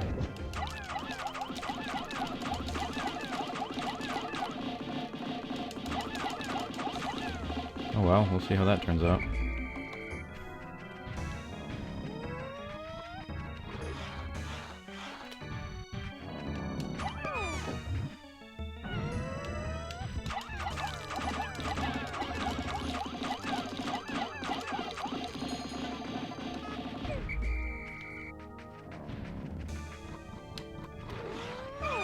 Oh, well, okay.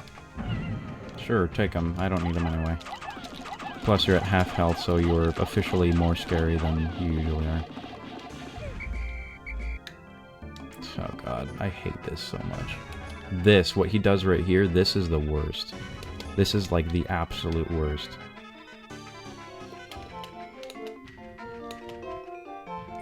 I don't know if he's gonna do it again or not. I think he is. Oh god, he is. I hate this so much. goes doing it again. Yes, thank you. Just give me an opening.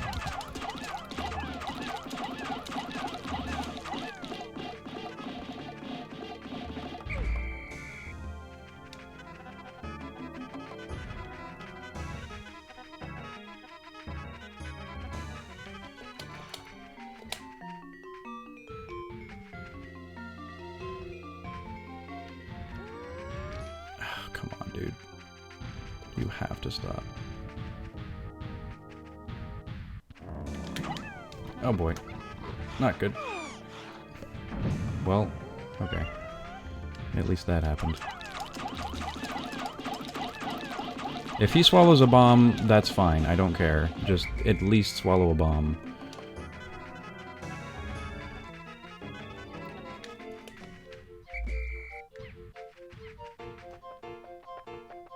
Yeah, that guy's dead. Yeah, okay, this is doable. I should be able to beat him now.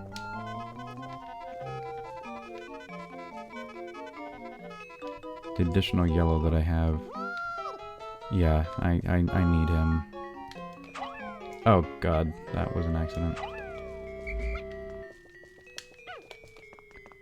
But actually, maybe it was a blessing in disguise, who knows.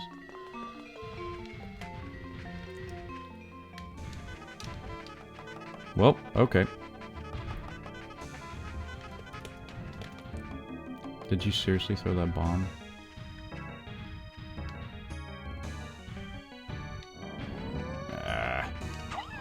See, it's so hard to, like... so hard to tell which ones you want to throw.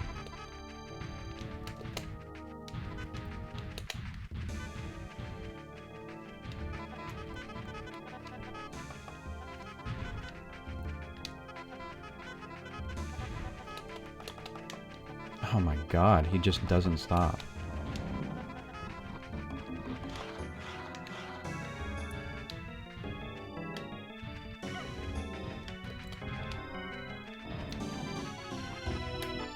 Yeah, if I could just, like, single out this guy.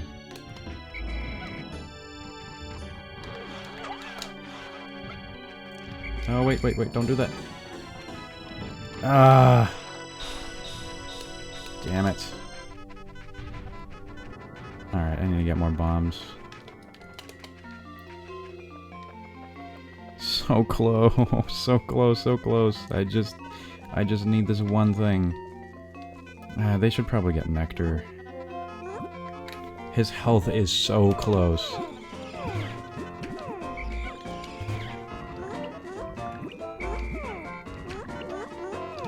Yeah, you all should be flowers. There shouldn't be a single one of you that is not a flower. Okay. Please, just find bombs. Yes. Okay.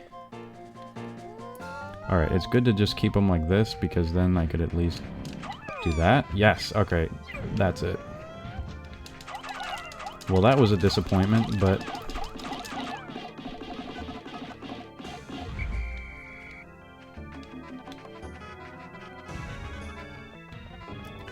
Alright, I'm gonna do that again, because that seemed to work. You know, except for the fact that, like, half of them died.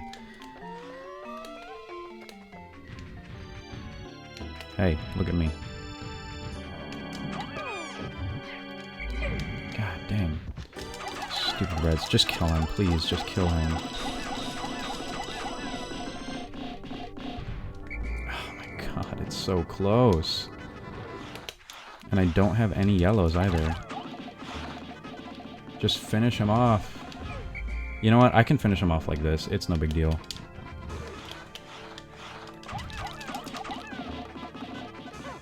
Yes! Haha! Yes. No, it's not blind. I've done this. I've done this way. You know what's sad is that I've done this way too many times for it to look like it's blind.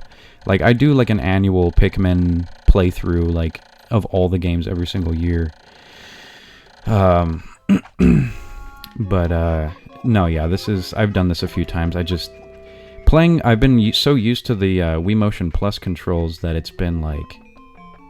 it's been a nightmare going back to the GameCube controls because it just the range and just the throwing range mainly I think is what screws me up. Yeah, yeah, tell me about it. The pattern is super important. I have no more reds. Yeah, literally I only have one more Pikmin, so there's no possible way I can do this without repopulating. Yeah, my pattern got jumbled big time. Like, he did some stuff earlier that was just completely devastating to my population, and I was not about to go and like, oh yeah, I'm gonna go to the impact site and decide to do that. Because I just want to beat this game already and just cross it off the list. But I'd say that was alright, just with my limited resources, I guess. I'm gonna see if I can repopulate up to 40.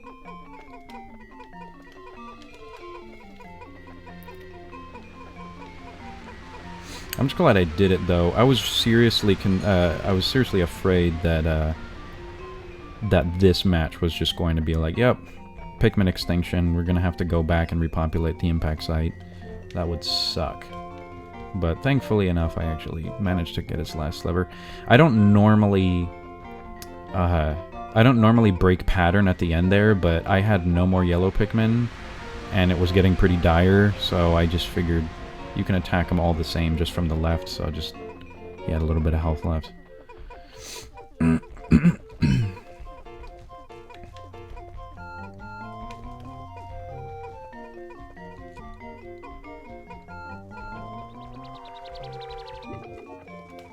Oh yeah, no problem. Didn't take it like that. Yeah, no problem.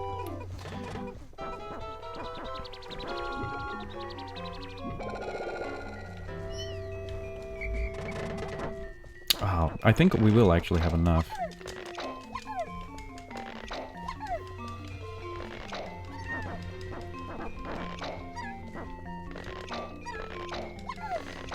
Yeah, playing this again with a GameCube controller makes me really appreciate the motion control so much more.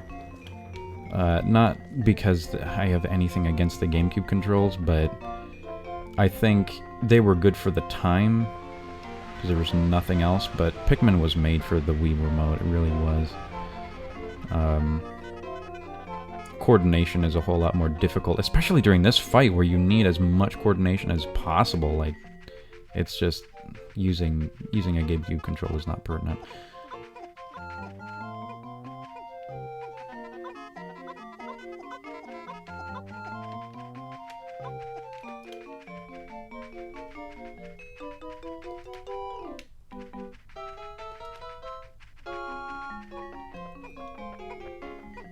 Oh yeah, yeah, absolutely. Yeah, they crank up the difficulty for that last little sliver, and I'm actually surprised that when I wanted him to do his lick attack that he actually did, because in my experience, in that last little bit, he just keeps jumping and jumping and jumping, and the range gets worse and worse and more unpredictable. Before you popped in, there was an instance where I literally lost like 90% of my Pikmin population because I had like a bunch of bombs, and he stomped them because he changed his range pattern, and everyone died, just everyone. So all these reds didn't used to be reds; they were previously blues. But oh crap, that's not good. I can make it, I can make it, I can make it. No! I probably should have been more wary about that, but I'm actually pretty sure I'll get them back. And I actually have just enough Pikmin in order to be able to carry this thing, too. Yeah, I should have enough. Oh, thank God. Alright, so it wasn't any day 15 nonsense that I said, but take my word for it. I have done it. It is possible. I don't actually know what the speedrun record for this game is. I would not doubt that the speedrun record is something just completely outrageous, like something like day 5 or something like that. I mean, people come up with like really crazy stuff, and there's multitaskers out there that basically they waste no millisecond in doing anything. Wonder if I should be able to escape from this world. How much suffering must I endure before I can finally see my family back home again? Still, when my heart grows too heavy, I take comfort in my efforts. I will get home, or I will expire trying.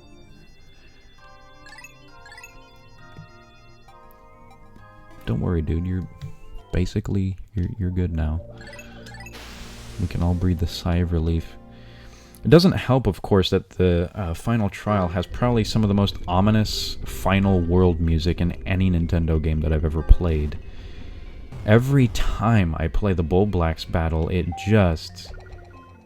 gets so stressful, like super stressful. Like my palms are sweating like crazy. I'm talking like every 5 seconds I'm having to like pause for a second and then just like take one hand off the controller to wipe it off, sort of thing. It's like super stressful.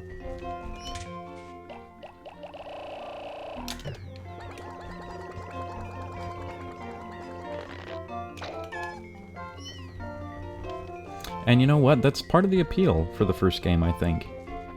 Part of the main appeal, at least. I mean, a lot of people argue that, you know, what made Pikmin 1 so great is just the fact that it had this sense of stress. It was so real, too. Like, it was so tangible. Like, a real, like, tangible stress. So, I'm not a big fan of games that make you feel that just like that. So I didn't really care for that part of it, but I can see what people are getting at when they say that.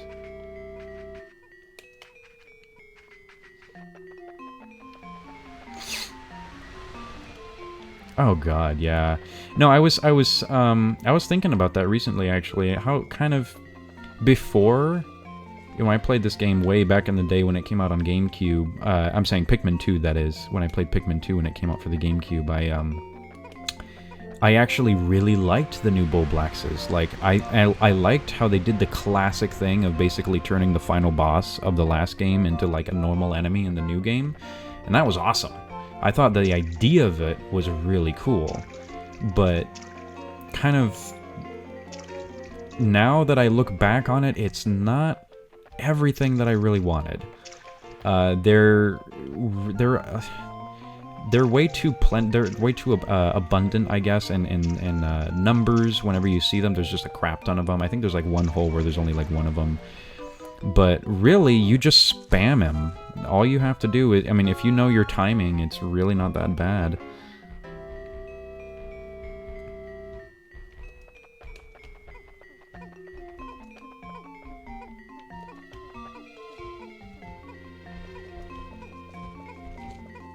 Oh, absolutely, and the battle sound too. Like you rarely actually ever get to hear the battle sound, but I think if you like rig the game like right here, yeah, because it thinks like with the candy pop bud, you're just like you're in a battle, I guess. No, but I've always been saying that the final trial is probably my favorite Last World music out of just any Nintendo game. It's just great. It's ominous, and I like how in Pikmin 3 they kind of harken back to it a little bit. I don't know if you're familiar with that, but you guys should look up, if you haven't already, just the final trial for Pikmin 3 on a rainy day. So the rainy day version of it, actually, you can kind of hear Pikmin 1's final trial in it, like a little bit. I didn't think they really nailed the feel as much as they did in the first game, but certainly there was something to be appreciated about Pikmin 3. I didn't think it was a bad game in the slightest.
That part is probably the most controversial and, like, discussion-worthy out of any part in any Pikmin game, just because of, like, how you see all the different variations and colors of onion and stuff like that, and you're looking at that and you're like, wait, there's more? And so far, every single color that they showed in that cutscene has been actually used, minus, like, a green and, like, a cyan color. So, I'm actually willing to bet if we get new Pikmin variants in the 4th game, we're going to see green and cyan. Because so far, they've kept true to every single one of those colors at that last cutscene, so... just a neat fun fact. Surviving Pikmin 41. Total Pikmin lost. Almost 400. Alright. Yep, got everything.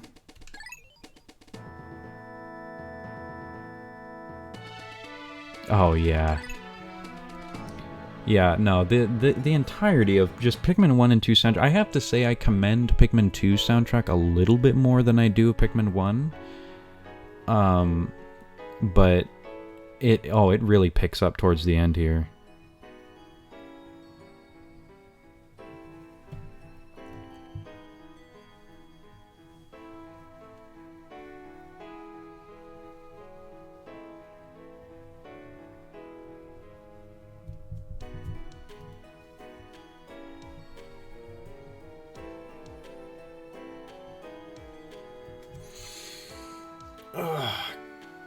Good game. Can't wait to move on to the second one for like the 1000th time.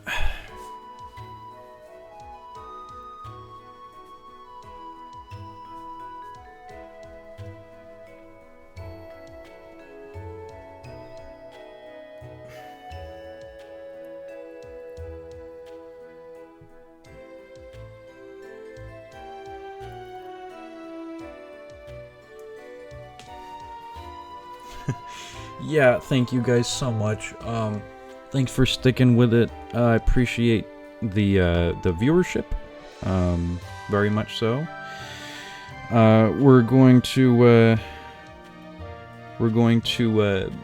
end this stream off. I think talking about just a little bit what you can expect next. As I said, Pikmin 2 is definitely up there. Maybe some Puyo Puyo Tetris, since I just got that. That could be some fun. More Breath of the Wild you can expect, obviously. I have a Zelda art analysis video that's coming up that you guys should check out once it's out. I'm currently writing the script for it. We got some horror game commentary stuff. That is not playing horror games, but more of talking about the genre itself in sort of an analytical manner. But yeah, guys, thank you for tuning in. I appreciate it. Thanks for staying the entire way through. I know I don't have the most interesting commentary in the world, but hopefully you enjoyed the game if you hadn't played it or seen it prior. Alright, here we just got like a very classic end game sort of enemy description list. But in any case, yeah, appreciate your guys' viewership. We'll see you guys in the next one. I'll be posting an announcement video whenever we do a stream from now on, because I think that would probably be most appropriate to do. So you can expect an announcement if you're subscribed to be able to make time to watch the next stream when it happens. So we'll see you guys later. Again, thanks for stopping by. Have a good one.